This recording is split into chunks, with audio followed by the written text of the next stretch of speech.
I think with our first watch collection out in Switzerland, when we were originally designing it, it's incredibly hard because we have this quite complicated three-piece case structure, which became a really hard core bit of DNA in our brand, and coming up with that, being able to build it and design it. Those first few designs are really the hardest, and then you can evolve and stuff.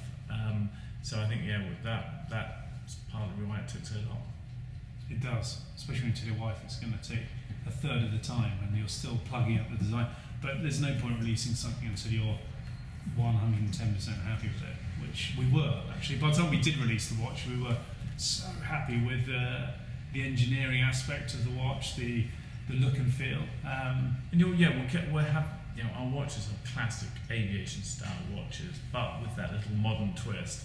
The hardened case is a watch that you could wear in a boardroom or at Mount Everest. I know it sounds very common to say, but that's what we originally designed them for, and we think we hit the mark.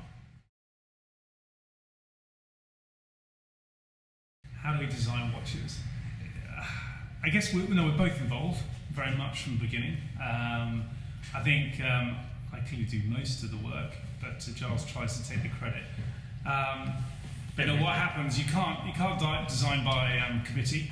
So Giles and I will literally, the committee is Giles, us two.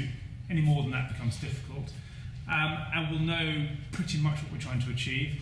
We might inspire each other and say, look, have you thought of doing this? But what happens is one of us will probably take control of the project, and the other one will have comments on that, wouldn't you say? Yeah, and I think what happens is that's the beautiful thing about whether it's a DH88 project or Victory, you want to be inspired by new projects. America's Cup is a wonderful thing to get involved with, that as much, give all that design inspiration. You both sit down, you play around with ideas, and you come out with these designs, and flat design without any inspiration is very difficult.